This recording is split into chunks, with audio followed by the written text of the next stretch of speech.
এটা হচ্ছে চুবড়ি আলুর দম।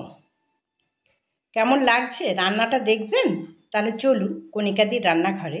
তাহলে তার আগে একটু বলে দিই, একটু সময় নিয়ে দেখবেন, কিন্তু কাটবেন না। কারণ আমি একদম এই যে আলুটা আমি যে আমার বাগান থেকে খুঁড়ে নিয়ে এলাম, সেই খোঁড়া থেকে আলুটা রান্না পর্যন্ত আপনাদের দেখাবো। প্লিজ আপনারা সবাই একবার এই আলুটা দেখবেন রান্নাটা। আপনাদের কাছে এইটুকু আমার অনুরোধ যে এই রান্নাটা একবার দেখবেন। সবাইকে শুভকামনা জানিয়ে আমি তাহলে আমার রেসিপিতে যাই। নমস্কার, কেমন আছেন আপনারা? কণিকা চ্যানেলে আপনাদের সবাইকে স্বাগত। আজকে সরস্বতী পুজো ছুটি, তাই একটু বাগানে এসেছি। তো বাগানে আসার পরে হঠাৎ মনে পড়লো যে এখানে একটা খামালু গাছ লাগানো ছিল, খোলাও হয়নি। তো আর যখন ছুটি আছে সবাই মিলে খুঁড়ি বলে কর্তাগিন্নি দুজনে লেগে পড়েছি।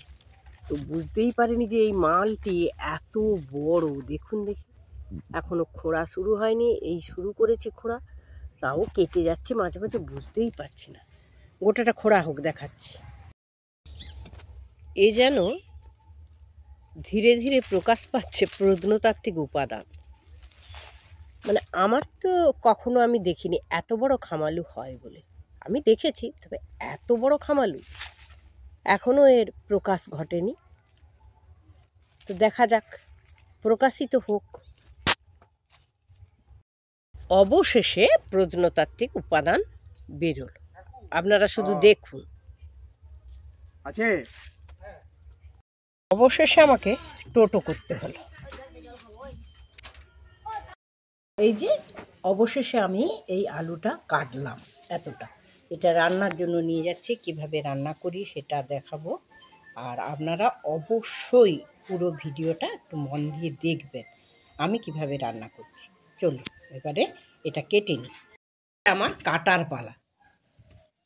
দেখুন কীরকম সাদা ধপধপ করছে, আর দেখতে কি সুন্দর। অনেক রকম রান্না হয়, তো আজকে যে রান্নাটা করব সেটা চলুন রান্নাঘরের দিকে দেখতে হবেই। এবার এটা কেটে নিচ্ছি।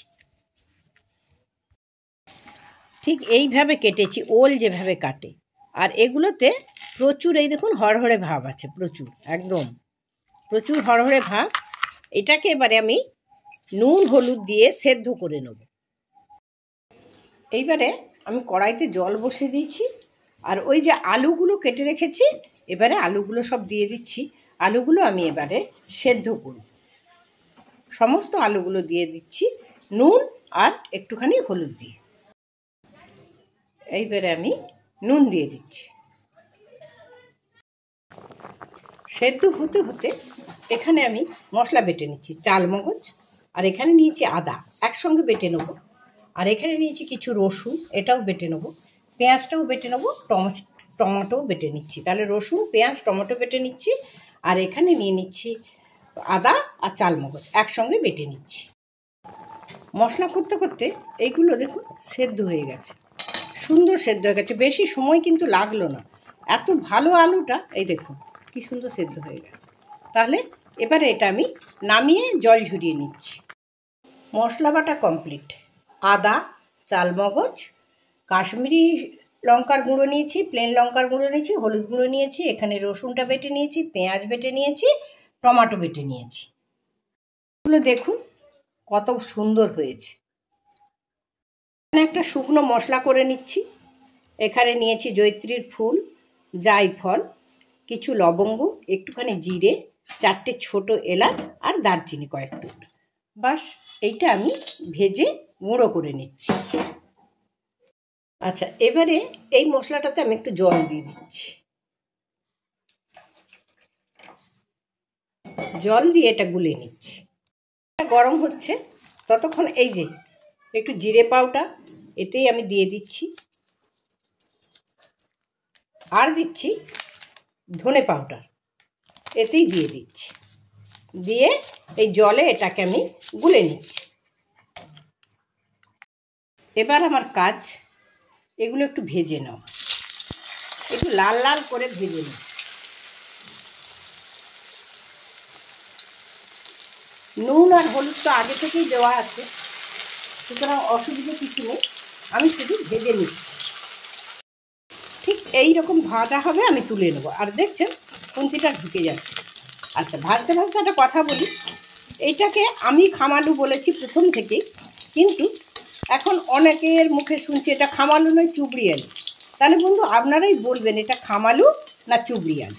তাহলে এই রকম করে সমস্ত আলুগুলো আমি ভেজে নিচ্ছি।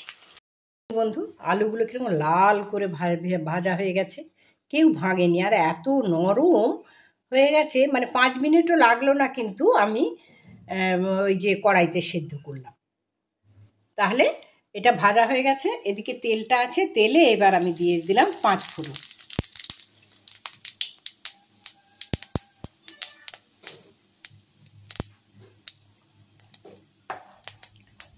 পাঁচ ফোড়নটা যখন ভাজা ভাজা হয়ে গেছে, এই যে পেঁয়াজ বেটে রেখেছিলাম, পেঁয়াজ বাটাটা দিয়ে দিলাম।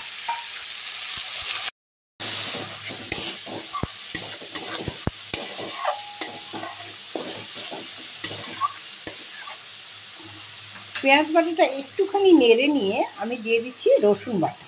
পেঁয়াজ রসুনটা একসঙ্গে সুন্দর করে ভাজা হোক, বেশ কিছুটা সময় ধরে এটা আমি ভাজতে থাকি। এইবারে আমি টমেটো বাটা দিয়ে দিলাম।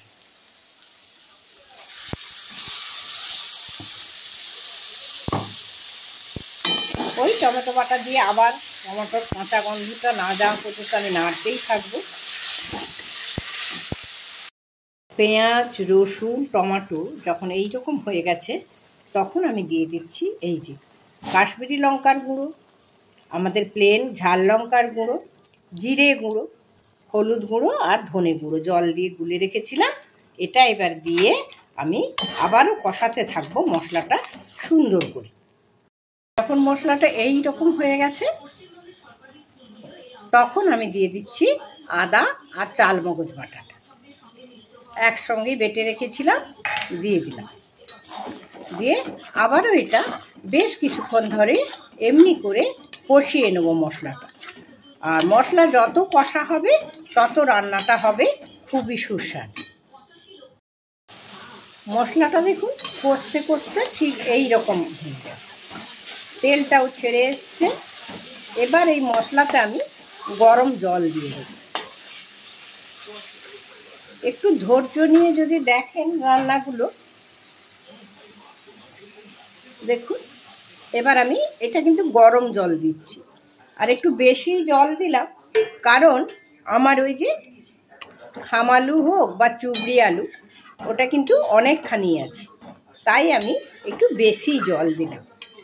খুব ঝোল হবে না, একটু গা মাখা মাখা হবে, সেদ্ধ হয়ে আছে যদিও, তবুও একটুখানি জল দিলাম বেশি করে। ঝোলটা আমার সুন্দর করে ফুটে গেছে। এইবারে আলুগুলো দেওয়ার পালা। ভেজে রাখা আলুগুলো দিয়ে দেবো। বেশি ফোটানোর দরকার নেই, কারণ আলুগুলো এমনিতেই সেদ্ধ হয়ে আছে। তাহলে আস্তে আস্তে করে আমি সমস্ত আলুগুলো ঝোলে দিয়ে দিচ্ছি। তো আলুগুলো দেওয়ার পরে এবারে আমি স্বাদ মতো নুন আর মিষ্টি দিয়ে একটুখানি নাড়াচাড়া করে এটা ঢাকা দিয়ে দেবো।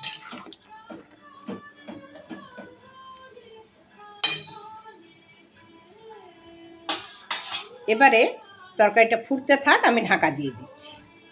বন্ধু কত সুন্দর হয়েছে, খামালুই বলি চুবড়ি আলুই বলি, এত সুন্দর রান্না হয়েছে।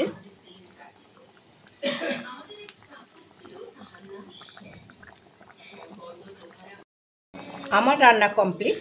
এবারে আমি গ্যাস বন্ধ করলাম। গ্যাস বন্ধ করার পরে ওই যে মশলাটা আমি গুঁড়ো করে রেখেছিলাম, যে মশলাটা ভেজে গুঁড়ো করে রেখেছিলাম, এটা দিয়ে আমি একটুখানি ঢাকনা দিয়ে রাখবো। ঢাকনা দিয়ে রেখে তারপরে আপনাদের আমি পরিবেশন করে দেখাবো যে জিনিসটা কেমন দেখতে হয়েছে। তো সকল বন্ধুদের শুভকামনা জানিয়ে আর নমস্কার জানিয়ে আজকের রেসিপি শেষ করলাম, পরিবেশন করে আপনাদের দেখাচ্ছি।